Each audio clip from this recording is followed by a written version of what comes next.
EVM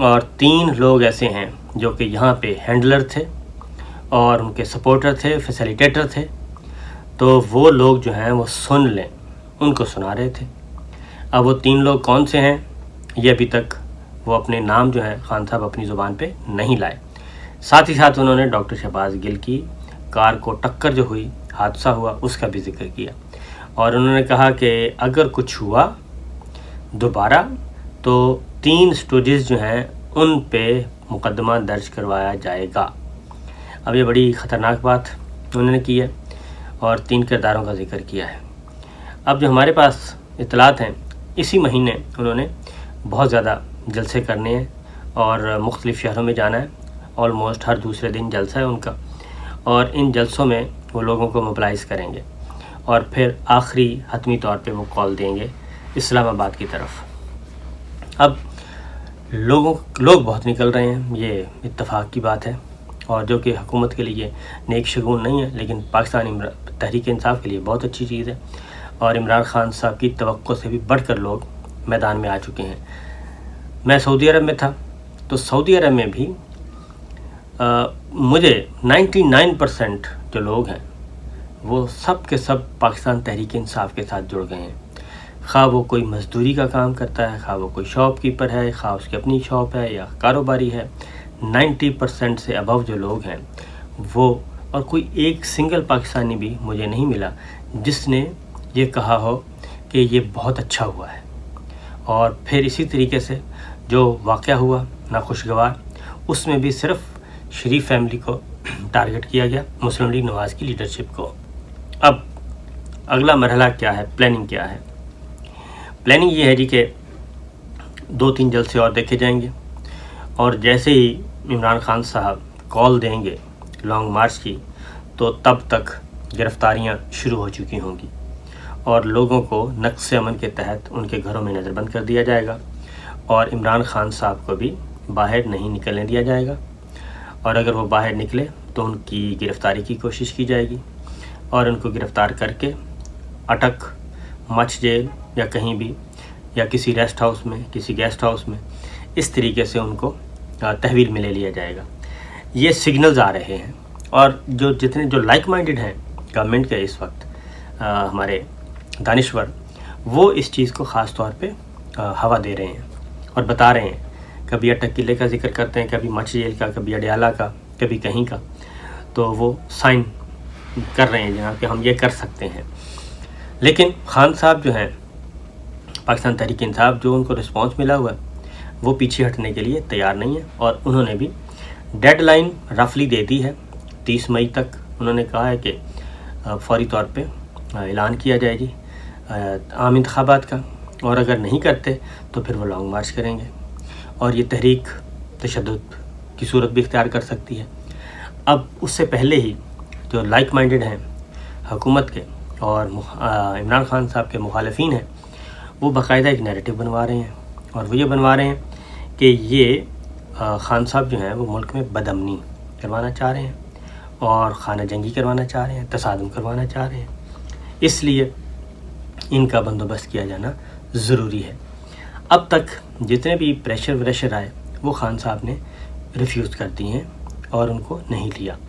پھر خان صاحب کا براہ راست اب کسی بھی اسٹیبلشمنٹ کے بندے کے ساتھ کوئی رابطہ نہیں ہے، منقطع ہے، اور نہ ہی وہ ملاقات کر رہے ہیں، نہ ہی ملاقات مانگ رہے ہیں. اور 3 لوگوں پہ وہ تپے ہوئے ہیں اور 3 لوگوں کا وہ ذکر کر رہے ہیں.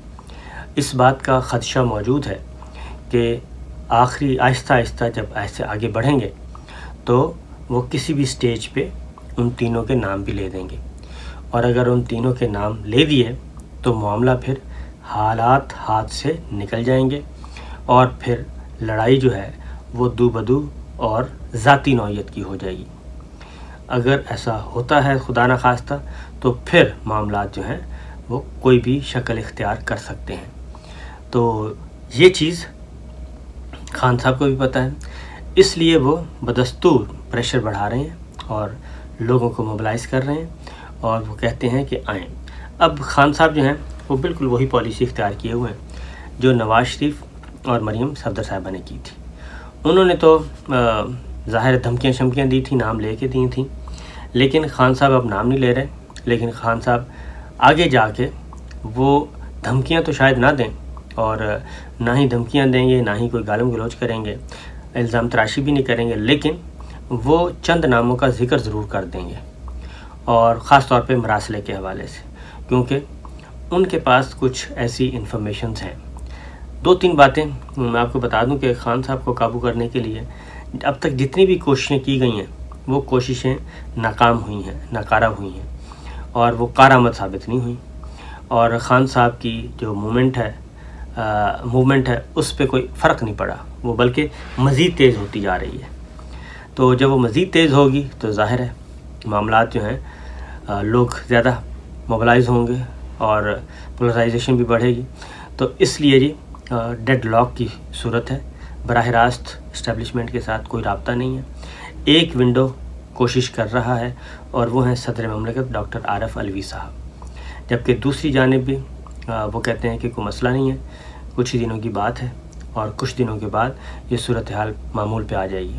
لیکن میں یہ سمجھتا ہوں کہ صورتحال کی صحیح سنگینی کنوے نہیں کی جا رہی ہماری ملٹری لیڈرشپ کو بھی. ایک چھوٹی سی مثال دیتا ہوں کہ یہ پنڈی والا جو اسلام آباد میں جلسہ ہوا تھا، اور کراچی اس کے بعد لاہور والا مینار پاکستان پہ، تو اس میں جو رپورٹس بھیجی گئیں آفیشلی، وہ سب کی سب رپورٹس 35,000 سے نیچے کا نمبر تھا، 30,000 سے بھی ایون نیچے کا نمبر تھا کہ 30,000 لوگ ہیں. بلکہ انہوں نے تو کہا تھا 15-20,000 ہیں، میں 10 اور اضافہ کر دیتا ہوں کہ 30,000 لوگ ہیں. تو یہ وہی کچھ ہو رہا ہے جو افتخار چودھری صاحب کے زمانے میں ہوا تھا، اور پرویز مشرف صاحب جو ہیں وہ ایک پنگا لے بیٹھے تھے چیف جسٹس افتخار چودھری صاحب کو ڈسمس کرنے کا اور ان کے خلاف ریفرنس کرنے کا.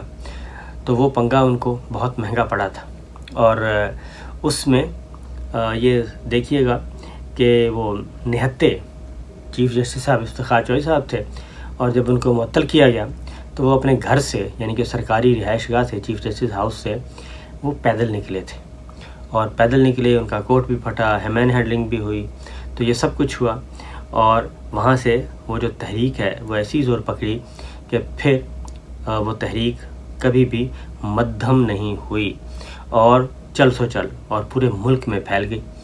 صرف پورے ملک میں نہیں، اسی طریقے سے اوورسیز پاکستانی بھی، افتخار چودھری صاحب ایک دفعہ ان کو لندن جانا ہوا تو وہاں پہ بھی لوگ ان کے فین نکلے، جہاز میں بھی ان کے فین، اسی طرح کا ماحول تھا.